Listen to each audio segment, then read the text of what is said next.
Good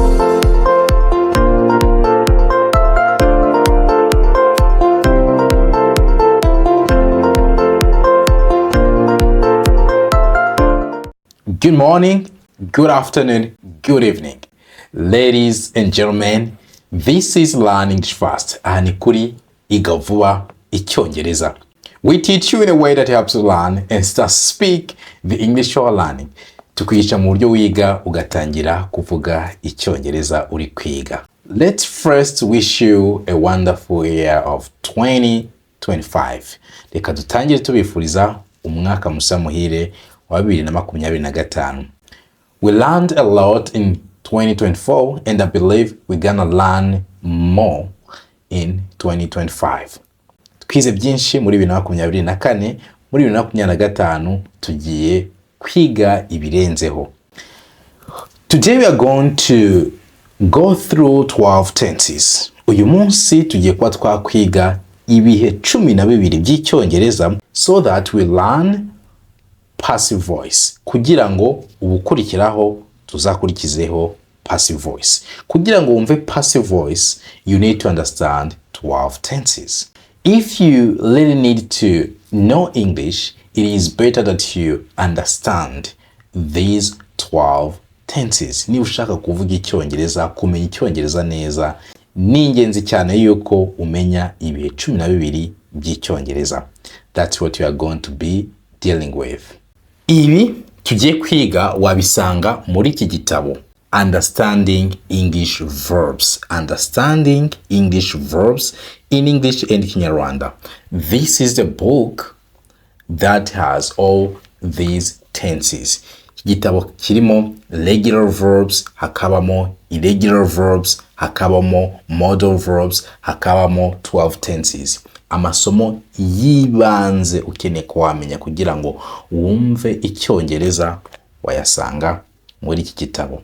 So get one if you want to improve your English. If you wish to speak English, this is the book that can help you to understand verbs. Ubundi inshinga ni nk'umutima wa buri nteruro. Rero kuba ufite iki gitabo, I'm telling you, it will help you more than you can imagine.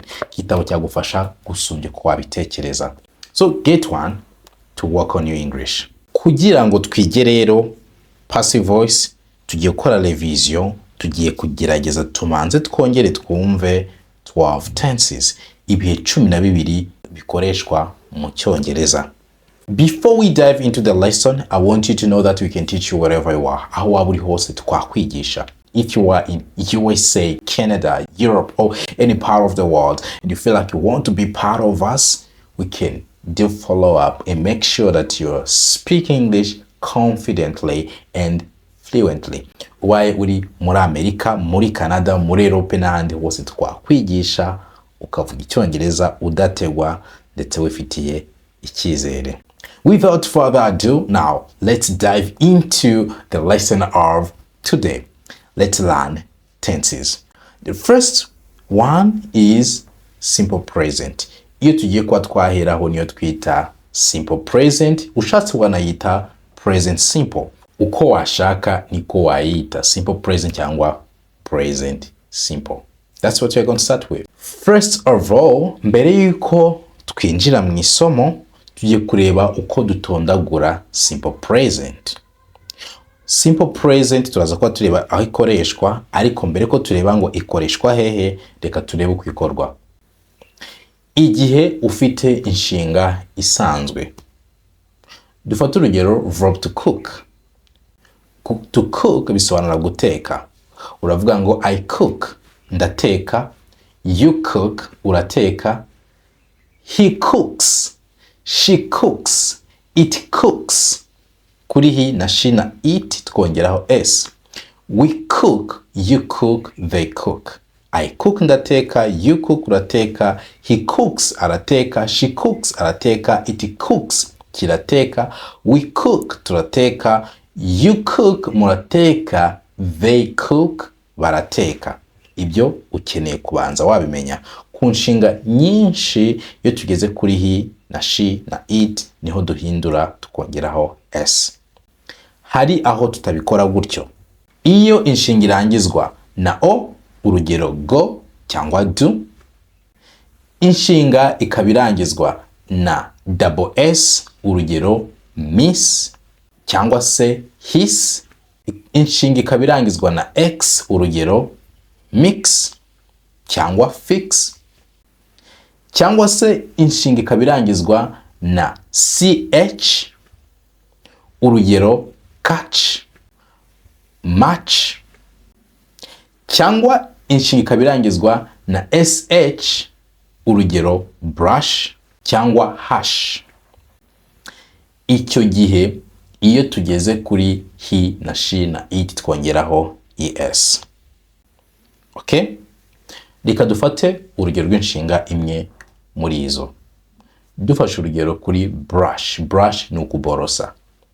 Wavuga ngo I brush, you brush, he brushes, she brushes, it brushes, we brush, you brush, they brush. I brush noza amenyo cyangwa se ndaborosa, you brush uraborosa, he blushes, she blushes, it blushes. He ni ku gitsina gabo, she ni ku gitsina gore, it ni ku kintu. We brush turaborosa, you brush muraborosa, they brush baraborosa. Igikurikiyeho noneho reka turebe ngo simple present tuyikoresha hehe. Simple present hari abantu bavuga ngo ni ibintu biri kuba. Simple present ntabwo ari ibintu biri kuba. Simple present ubundi bisobanura mu Kinyarwanda indagihe. Indagihe bivuze iki? Indagihe ntabwo ari iki gihe turimo nonaha. Indagihe bisobanura timeless tense. Igihe kitagira igihe. Bivuga yuko ntigira igihe. Nibyo bivuga timeless tense. Iyo tuvuze ngo ni mu ndagihe, ni ukuvuga ngo ni igihe wowe uzaba uriho cyangwa se nzaba ndiho. Ibyo nibyo twita lifetime. Bivuga ngo ni igihe tuzamara turiho. Nibyo twita indagihe. Indagihe ntabwo ari igikorwa kiri kuba nonaha. Igikorwa kiri kuba nonaha nibyo twita present continuous.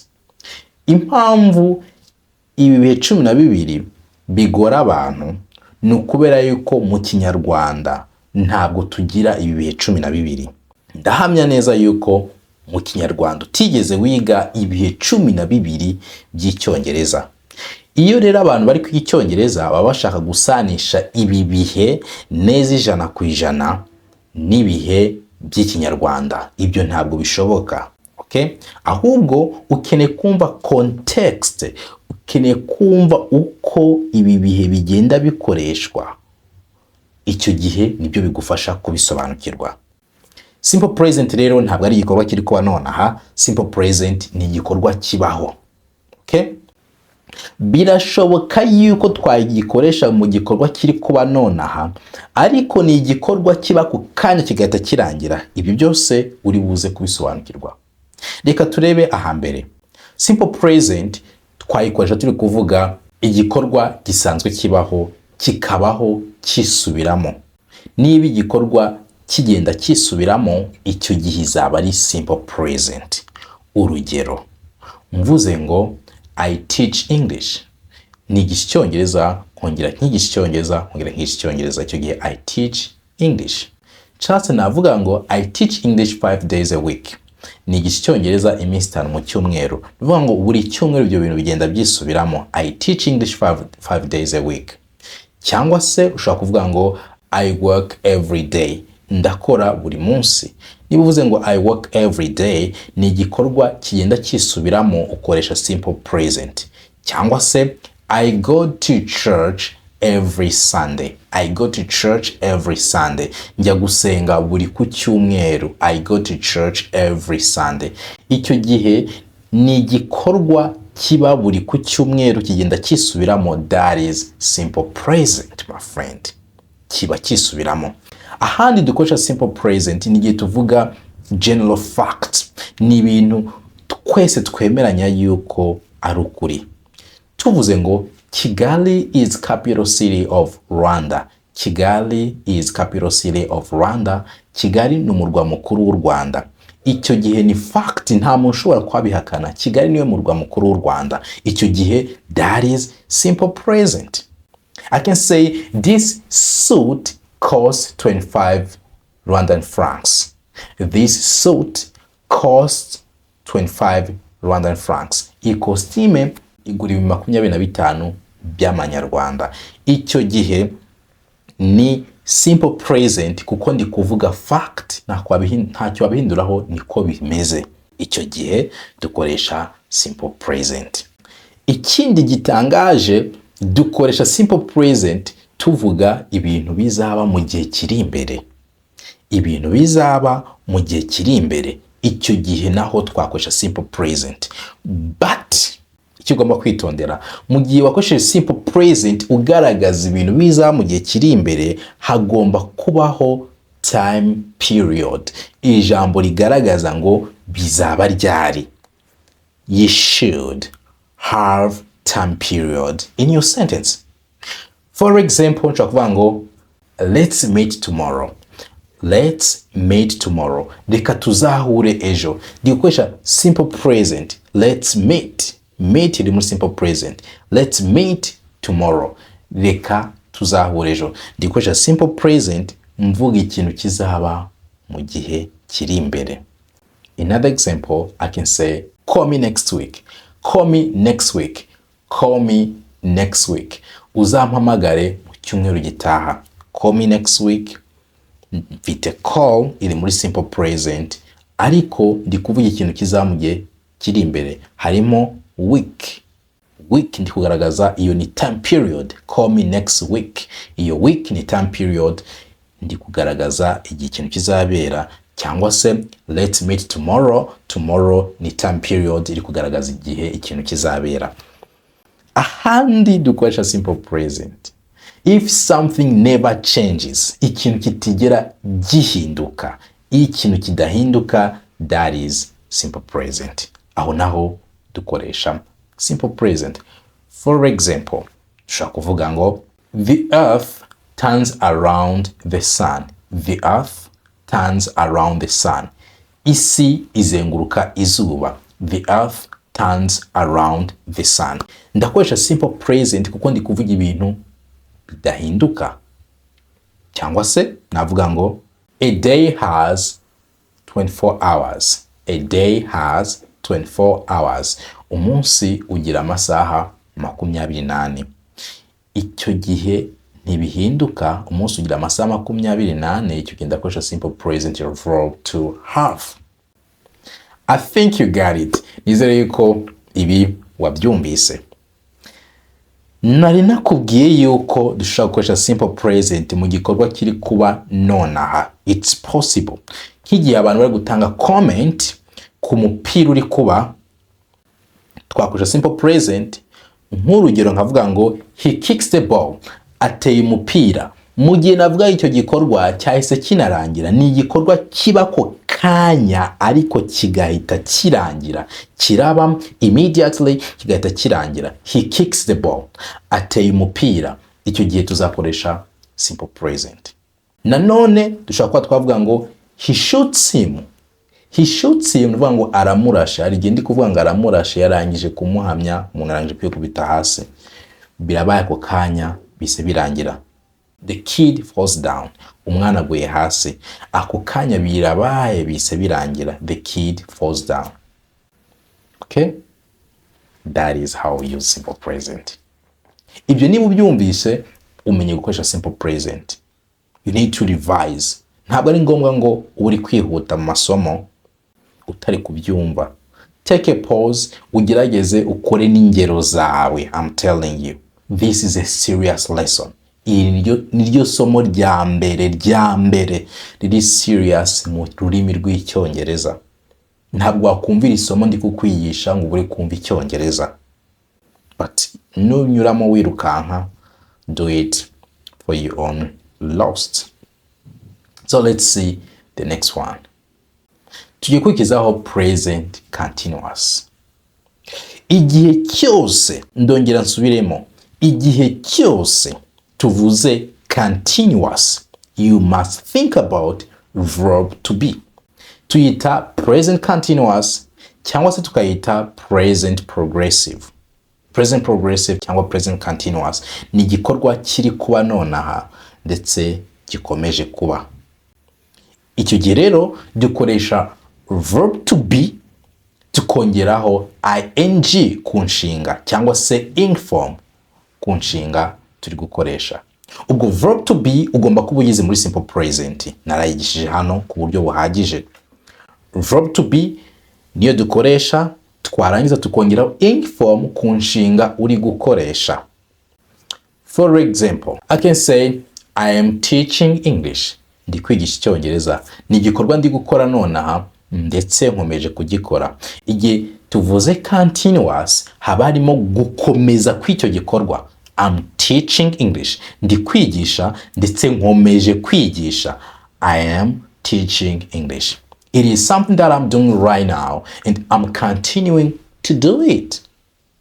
Ndi kubikora nonaha ndetse nkomeje no kubikora. Icyo gihe ni present continuous cyangwa se present progressive. Okay? So, icyo ugomba kumenya ni iyo formula ugomba gushyira mu mutwe. Dukoresha verb to be I am, you are, he is, she is, it is, we are, you are, they are. Ukongeraho ing cyangwa se ing form ku nshinga uri gukoresha. So, ibyo ntabwo twabyinjiramo cyane kuko dukeneye gusevinga igihe, tukinjira noneho ubwo mu by'ingenzi cyane kuko nibyo ntekereza ko ukeneye. Ibyo maze kukubwira ugiye ukabikoresha inshinga zose wazikora, ariko ugomba kumenya yuko hari inshinga zidafata ing form. Inshinga zidafata ing form tuzita stative verbs. Stative verbs zikaba ari inshinga zimeze gute? Ni inshinga zitavuga ibikorwa ahubwo ziba zivuga state, uko ikintu kimeze. Nka need ntabwo wavuga ngo I'm needing. Okay? Ntabwo wavuga ngo I'm hating. Ntabwo bibaho. Inshinga zivuga kuri feelings, kuri state. Izo nshinga ntabwo dukoresha ing form. Ntiwavuga I'm understanding, uravuga ngo I understand. Okay? Ntabwo wavuga ngo I'm remembering, uravuga ngo I remember, ndabyibuka. That's how crazy English is. Hari n'izindi wagenda nazo ukihugura ukamenya inshinga zidafata ing form. Okay? Ariko ku zindi niba ndi guteka wavuga ngo I'm cooking right now. Nonaha ndatetse. I'm cooking right now. Nonaha ndatetse. Oh, I'm driving, I'll call you later. Ndatwaye ndibuze kukuvugisha nyuma. I'm driving, I'll call you later. That is it. None reka turebe present continuous tuyikoresha hehe. Present continuous rero tukaba tuyikoresha for action progressing at the moment of speaking. Ibintu biri kwa bigakomeza muri uyu mwanya turi kuvugana. Okay? Aho niho tuyikoresha. Urugero twavuga ngo I'm waiting for you. Ndagutegereje. I'm waiting for you. Ndagutegereje. Cyangwa se you can say I'm looking for someone. I'm looking for someone. Hari umuntu ndi gushaka. I'm looking for someone. Wanabaza what are you looking for? What are you looking for? Nukubaza ngo uri gushaka iki. Look nukureba, ariko look for nugushaka.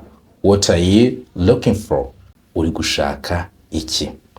Handi kukubaza igikorwa ukora nonaha. You can say I'm looking for my pen. Ndi gushaka ikaramu yanjye. Ntabwo wavuga ngo what are you wanting? Ntabwo bishoboka. Ni inshinga want ntabwo tuyikoresha. Nayo iri muri stative verbs. Ntabwo wavuga ngo I'm wanting for a pen. No, I'm looking for a pen or I need a pen. Nkeneye ikaramu. Ahandi dukoresha iyi present continuous. Present continuous iyo wateguye ibintu bizamu gihe kiri imbere warangije gukora arrangement, you can use this present continuous to talk about it. For example, you can say I'm leaving tomorrow. nzagenda ejo. Warangije kubitegura ko uzagenda ejo, that is future arrangements. Ibintu warangije gupanga. Ariko nanone naho ugomba kuzirikana yuko time period igomba kuzaho, nkuko twabonye ko muri simple present time period iba igomba kuzaho igaragaza igihe ibyo bintu bizabera. I'm leaving tomorrow. Iryo jambo tomorrow ni time period. I'm leaving tomorrow. Nzagenda ejo. Next, reka turebe urundi rugero. You can say I'm having lunch with my mother tomorrow. I'm having lunch with my mother tomorrow. Ejo nzasangira amafunguro ya saa sita na mama wanjye. I'm having lunch with my mother tomorrow. You can say I'm having lunch or I'm taking lunch. Byose wabikoresha, that is fine. Ntacyo bitwaye rwose. Urundi rugero twavuga ngo my sister is driving me to the airport on Saturday. My sister is driving me to the airport on Saturday.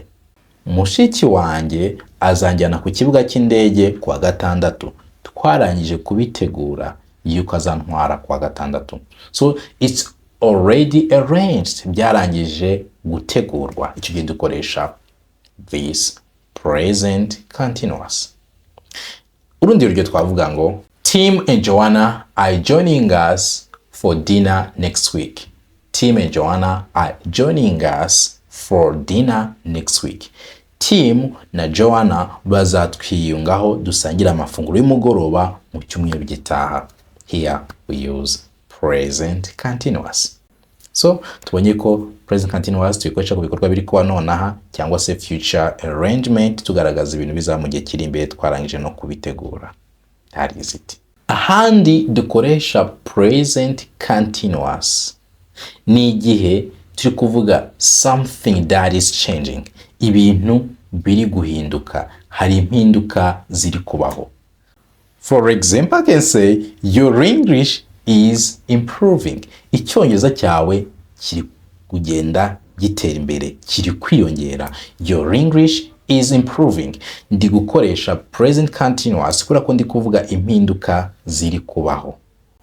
Cyangwa nkavuga ngo your child is growing so fast. Umwana wawe ari gukura vuba. Your child is growing so fast. Cyangwa nanone navuga ngo Rwanda is developing. Rwanda is developing. Bivuze ngo u Rwanda ruri kugenda rutera imbere. Rwanda is developing.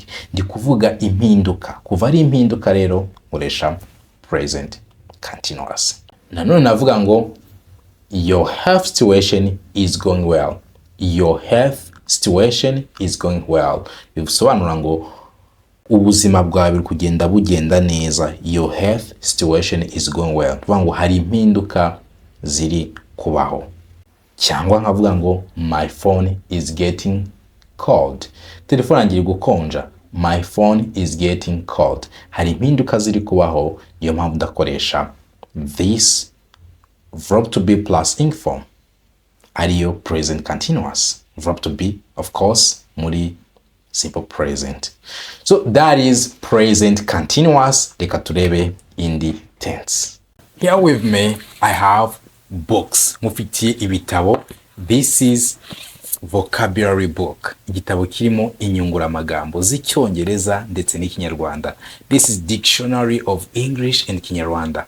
Niba mu gihe uri kuvuga Icyongereza amagambo akubana makeya, this is a book that can help you.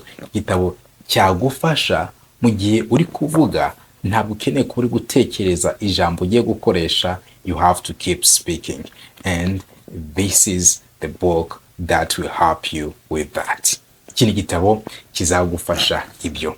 Ikindi, niba uri umutangizi ukaba ushaka kuzamura urwego rwawe rw'Icyongereza, this is Begin Smart to End Smart with more than 200 pages. Pages zirenga 200 harimo Icyongereza ndetse gisobanuye mu Kinyarwanda.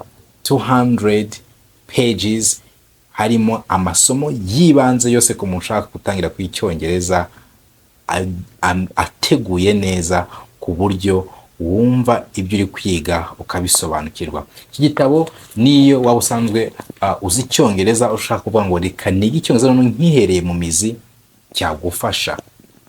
And again, if you have a problem to describe the actions, niba ugira ikibazo cyo kubasobanurira ibikorwa uri gukora, dufite igitabo kirimo verbs, inshinga. Harimo regular verbs, inshinga zikurikiza amategeko, hakabamo irregular verbs, inshinga zidakurikiza amategeko, 12 tenses, ibihe 12 by'Icyongereza, modal verbs. Iki gitabo cyagufasha ugashobora gusobanura ibikorwa biri kuba, ibikorwa byabaye, ibikorwa bizaba. Iyo ukeneye kubasobanura ibikorwa, iki gitabo cyagufasha. Harimo inshinga, buri nshinga isobanuye mu Kinyarwanda, ndetse tukaguha n'urugero kuri buri nshinga. This book can help you to describe the actions. Tukaba tugufite igitabo kirimo dialogues, ibiganiro. Iki gitabo kirimo dialogues, ibiganiro by'Icyongereza ndetse bisobanuye no mu Kinyarwanda kuri topics zigiye zitandukanye, ku ngingo zigiye zitandukanye. Iki gitabo cyagufasha kuko iyo tuvuga dukoresha ibiganiro. Iki gitabo rero kirimo ibiganiro ndetse bisobanuye mu Cyongereza no mu Kinyarwanda. If you need one of our books, ubaye ukeneye kimwe muri ibi bitabo cyangwa se byose ukaba ubikeneye, watumenyesha kuri 0780 29 312. Let's continue the lesson. Tugeze kuri present perfect. Mbere ko tureba aho dukoresha present perfect, reka tumaze twumve formule y'uburyo present perfect ikorwamo. Kugira ngo ubyumve neza, ukiri kumanza wamenya simple present ya verb to have, kuko verb to have niyo dukoresha muri perfect tenses. Nkwibutse, muri continuous tenses twifashisha verb to be. Muri perfect tenses twifashisha verb to have. Verb to have wavuga ngo I have, fite, you have, ufite, he has, afite ku gitsina gabo, she has, afite ku gitsina gore, it has, gifite ku kintu cyangwa se ku nyamaswa, we have, dufite, you have, mufite, they have, bafite. Okay? Nizere ko ibyo ubyumvise. Noneho nyuma yaho duhita dukurikizaho past participle. Nyuma verb to have dukurikizaho past participle. Ku nshinga zikurikiza amategeko twabonye uko tubigenza, twongeraho ed cyangwa tukongeraho d. Ibyo niba utabizi, you need to go back nabyo ukabyiga.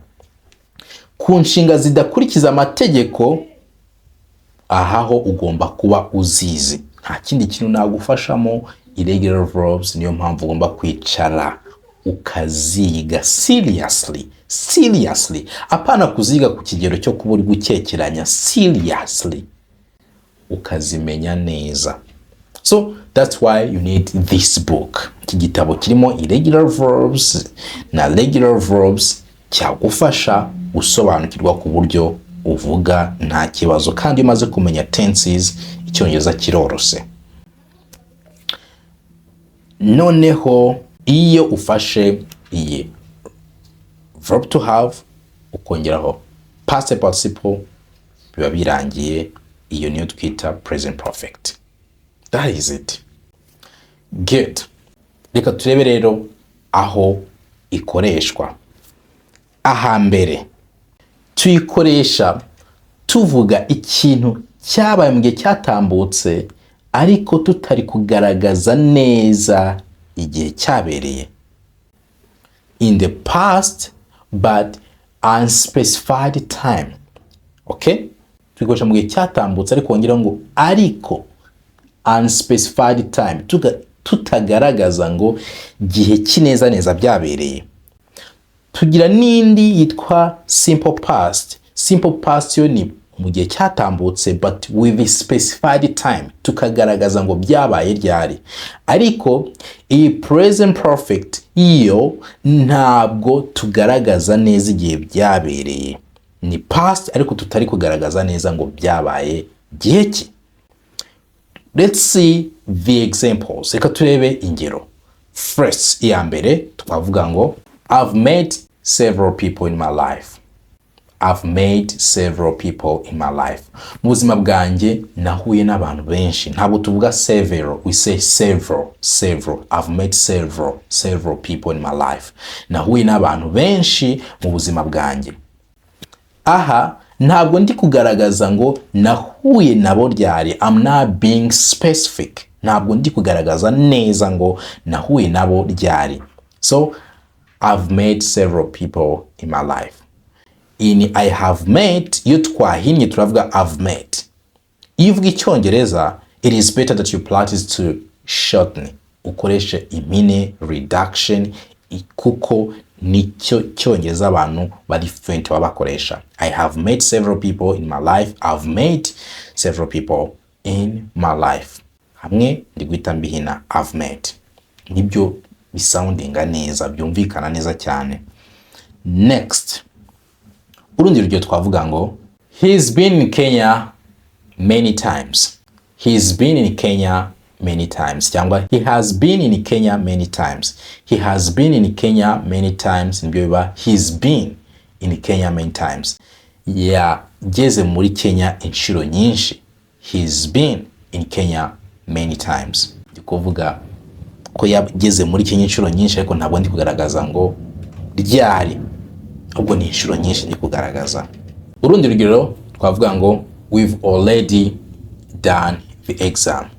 We've already done the exam. Uvuga ngo twarangije gukora ikizamini. We have already done the exam. We've already done the exam. Twarangije gukora ikizamini. Okay? Ntabwo ndi kugaragaza ngo cyabaye ryari. Ndi kugaragaza ko byabaye kare, but I'm not being specific when it took place. Ntabwo ndi kugaragaza ngo byabaye ryari. Aho na hambere dukoresha present perfect. Next. Aha kabiri. Nanone tuyikoresha for something that happened in the past and continues to the present. Igikorwa cyabaye mu gihe cyatambutse ariko kirakomeje n'ubu muri present kiracyari kuba. Icyo gihe dukoresha present perfect. For example, I can say, I've lived in this house for 5 years. Iyi nzu nayituyemo imyaka 5 ndetse n'ubu ndacyayituyemo. I've lived in this house for 5 years. Okay? Icyo gihe rero ni igikorwa cyatangiye imyaka 5 ishize ndetse n'ubu kiracyakomeje, kigenda koresha present perfect. That is it. I've lived. I have lived. Nibyo mpina hita mvuga ngo I've lived. So now wakumva yuko bisoundinga neza, byumvikana neza, ugomba kubyitoza. I've lived in this house for 5 years. If you want, you can say I've lived in this house for 5 good years. Kongera hako jambo good years. I've lived in this house for 5 good years. Nabaye muri inzu imyaka myiza 5. Yeah. Let's see another example. Shema has worked at the same company since 1992. Shema has worked for the same company since 1992. Shema yakoze muri kampani imwe guhera mu 1992 ndetse aracyakora muri iyo company.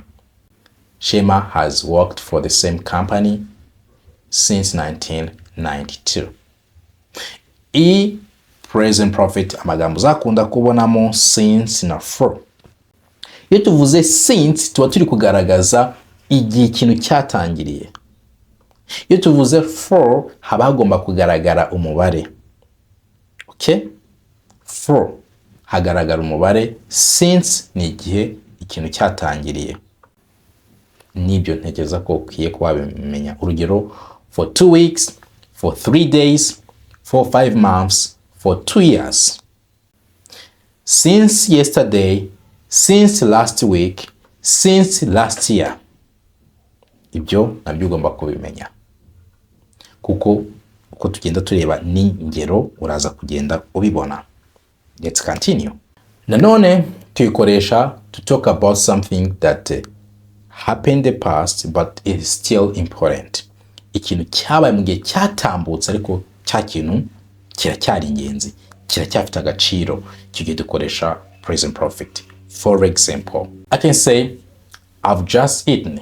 I've just eaten ni ukuvuga ngo nariye. Ntabwo tuvuga eaten, tuvuga eaten. Eaten. Ntabwo ivugwa. I've just eaten. Nariye. Niyo mvuze ngo nariye rero ni igikorwa nakoze kare ariko ingaruka zacyo ziracyagaragara nonaha. So it is still important. Nshobora kugusura ukambi byo kurya mvuga ngo nariye. Mvuga ngo hari igikorwa nakoze kare gituma ntakora ikindi gikorwa. So icyo nakoze kare rero it is still important. Kiracyafite umumaro. Another example. I can ask you, how long have you known each other? How long have you known each other? Mumaze igihe kingana iki muziranye? How long have you known each other? Mumaze igihe kingana iki muziranye? And you still know each other. Kugeza na n'ubu muracyaziranye. Ugomba kumenya ko dukoresha each other ku bantu babiri gusa. Iyo barenze babiri tuvuga one another. You can say my wife and I we love each other. Njye n'umugore wanjye turakundana. My wife and I we love each other. Ariko muri famille twavuga ngo in our family niba turenze babiri, in our family we love one another. Mu muryango wacu turakundana. Ntabwo bavuga ngo in our family we love each other. No. In our family we love one another. Mu muryango wacu turakundana. Icyo gihe mise nkwigishirizamo each other na one another. Let's see another example. We can say he has taught in this school for 10 years. He has taught in this school for 10 years. Yigishije muri iki kigo imyaka 10 ndetse aracyanahigisha. It is still important. Biracyafite umumaro ibyo yakoze. He has taught in this school for 10 years. Ahandi dukoresha iyi present perfect. Nanone tuyikoresha with the actions that have never happened. Actions that have never happened. Ibikorwa bitigeze bibaho naho turayikoresha. For example, I've never been in France. Ntabwo ndagera mu Bufaransa. I've never been in France. Ku video bikorwa bitarigeze bibaho ndi gukoresha I've never been in France. Present perfect I've been. Twongeyeho been. I've never been in France. Ntabwo ndagera mu Bufaransa. Next example. Aline has never bought a car. Aline has never bought a car. Aline ntabwo aragura imodoka. Aline has never bought a car. Urundi rugero twavuga ngo my parents have never been there. My parents have never been there. Bivuze ngo abyeyi banjye ntabwo baragera aho hantu. My parents have never been there. Let's see ahandi dukoresha present perfect. Again, we use present perfect to talk about experience. Turi kuvuga experience twanyuzemo, ubunararibonye, ibyo twaciyemo mu buzima. For example, you can say I've never eaten a snake. Sindarya inzoka. I've never eaten a snake. Uri guhakana iyo experience. I've never eaten a snake. Tuvuga eaten, ntabwo ari eaten, ni eaten. I've never eaten a snake. Sindarya inzoka. Urundi rugero twavuga ngo I have been in Kigali twice. I have been in Kigali twice. Bivuze ngo nageze muri Kigali inshuro ebyiri. Another example, I've taught English for 15 years. Nigishije Icyongereza imyaka 15. I've taught English for 15 years. Nakubwiye ko dufite for tugaragaza umubare. I've taught English for 15 years. Nigishije Icyongereza imyaka 15. Ndi gutanga experience, nawe gerageza gukora ingero zawe. Iyo tugiye gukurikizaho ni present perfect continuous. Mwibutse nakubwiye yuko igihe dufite continuous dukoresha verb to be. Nanone ko mu gihe dufite perfect dukoresha have. None dufite present perfect continuous. Dufitemo perfect tukagiramo na continuous. Bisobanura ngo hagomba kubamo verb to have hakiyongeramo na verb to be. Let's see this. Rero uko tubikora dufata verb to have, twagera kuri he na she na it tukagira has, twarangiza tukongeraho been, kandi nta continuous ibaho idafite ing form, ubwo tugahita dushiraho ing form. Let's see that. You can say I've been waiting. Nahoze ntegereje. I've been waiting for you. Nahoze ngutegereje. I've been waiting for you. Nahoze ngutegereje. So rero reka turebe aho tuyikoresha. Present perfect continuous tuyikoresha tuvuga igikorwa cyatangiye mu gihe cyatambutse kikaza kigakomeza no mu gihe turimo. Ahariko tuba dushimangira yuko mu gihe cyari kiri kuba cyatwaye igihe. That's it. Cyabaye kare mu gihe cyatambutse kirakomeje no mu gihe turimo, ariko ndi gushimangira ko igihe cyabaga cyatwaye umwanya. Urugero twavuga ngo we've been driving for over an hour. We've been driving for over an hour. Twahoze isaha yose dutwaye ndetse n'ubu turacyatwaye. We've been driving for over an hour. Igikorwa cyabaye kare kirakomeza n'ubu kiracyari gukomeza. Another example. We've been learning since morning. Kuva mu gitondo twari turi kwiga n'ubu turacyakomeje kwiga. We've been learning since morning. Kuva mu gitondo twari turi kwiga ndetse n'ubu turakiga. That is present perfect continuous. Dukurikijeho past simple. Past simple yo tuyikoresha tuvuga ibintu byaba mu gihe cyatambutse but for specified time, tugaragaza igihe byabereye. Present perfect ntabwo tugaragaza igihe ibyo bintu byabereye. Past simple we are specific. Past simple kikorwa kongera d cyangwa se ed ku nshinga zikurikiza amategeko. Ukeneye no kumenya n'andi mategeko agufasha iyo yisumbuyeho, noneho ariko ku nshinga zidakurikiza amategeko. You have to know them. Nta kindi kintu nagukorera. Sit and learn them. Kurica no zirahari ndetse uzikeneye twaziguhereza irregular verbs n'amafaranga ibihumbi 5 tukaziguhereza. That's it. So then we use it for something that happened in the past and ended in the past at a specified time. Gikorwa cyarabaye mu gihe cyatambutse kirangira mu gihe cyatambutse ku gihe kizwi. Urugero, I worked as research assistant from 2001 to 2003. I worked as a research assistant from 2001 to 2003. Nakoze nk'uwungirije ubushakashatsi kuva muri 2001 kugera muri 2003. Another example. We went in Congo last week. We went in Congo last week. Twagiye muri Congo mu cyumweru gishize. That is verb to go muri simple past. Iyo tumaze kumva simple past dukeneye kumva noneho past continuous. Past continuous yo ni igikorwa cyabaye nanone mu gihe cyatambutse, ariko turi gushimangira ko igihe cyabaga cyatwaye igihe. Niyo continuous. Kandi kuva turi muri past continuous ubwo turakoresha verb to be muri simple past, noneho tubone twongereho ing form. Verb to be muri simple past ni I was, you were, he was, she was, it was, we were, you were, they were. Kongeraho inshinga muri ing form. Let's see example. You can say I was taking a shower when you called. I was taking a shower when you called. Nari ndi koga wahamagaraga. To take shower ni igihe uri koga amazi ari kukumenekaho. No take a bath ni igihe amazi uri kuyitera cyangwa se uyaryamyemo wenda nko muri baignoire.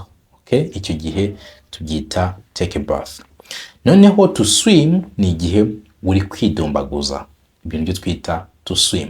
To wash ni igihe uri koga nk'igice kimwe. You can wash your face, you can wash your hands. Okay? Ushobora koga mu maso cyangwa se you wash your hands. Ibyo tubyita wash. Next example. Another example, we can say he was sleeping on the couch when I got home. He was sleeping on the couch when I got home. Yari aryamye ku ntebe ubwo nageraga mu rugo. Tugeze kuri past perfect.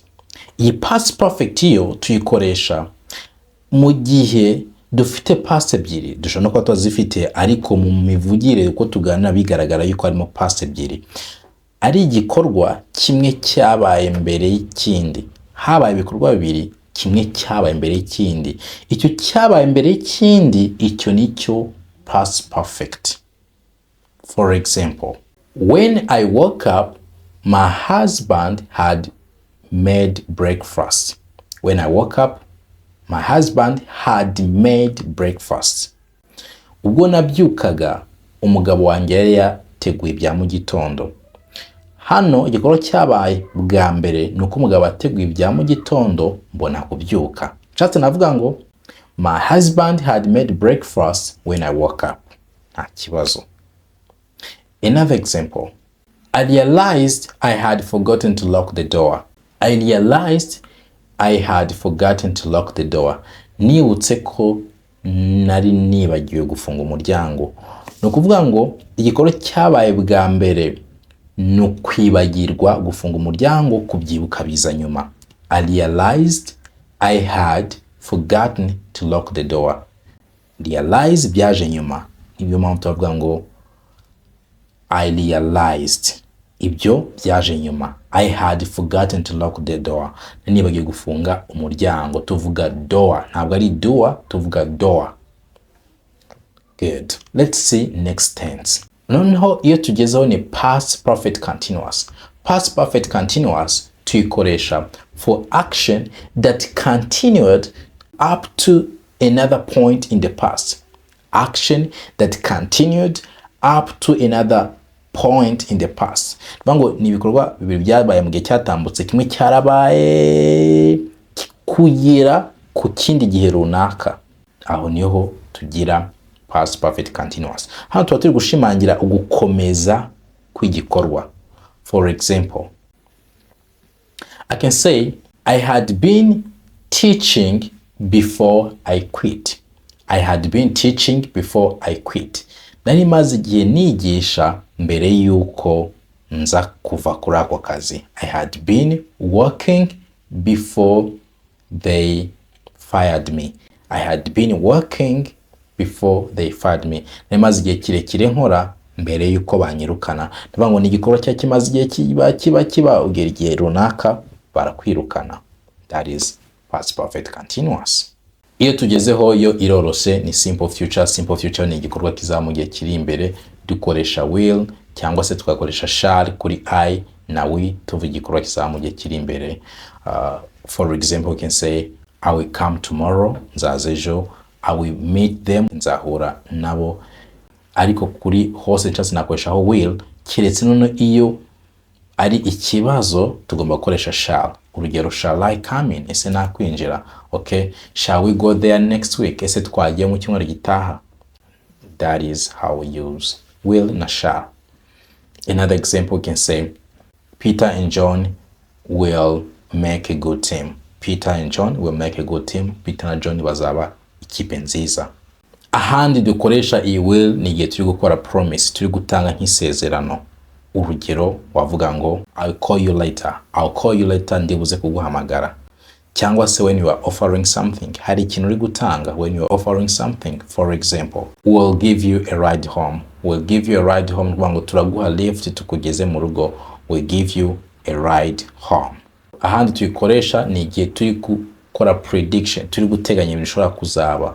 Urugero, you can say it will rain tomorrow. Imvura izagwa ejo. It will rain tomorrow. Ntabwo ndi 100% sure ariko ndi guteganya ko bizaba. It will rain tomorrow.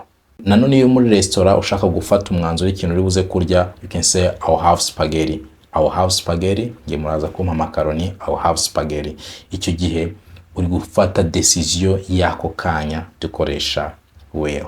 Iyo tugezeho ni future continuous. Future continuous ni ikintu kizaba mu gihe kiri imbere, kizaba mu gihe kiri imbere ndetse kizakomeza. Urugero, twavuga ngo don't call me at 6, I will be driving home to work. Don't call me at 6, I'll be driving home to work. Ntuzampamagare saa 12, nzaba ntwaye ngiye mu rugo mvuye ku kazi. Don't call me at 6. I'll be driving home to work. Another example, you can say, he'll be watching match at 8. He'll be watching match at 8. Biravuze ngo araza kuba ari kureba match saa 2. Future perfect niyo tugezeho. Future perfect ni igikorwa kizaba mbere y'ikindi mu gihe kiri imbere. Past perfect na future perfect biri opposite, biranyuranye.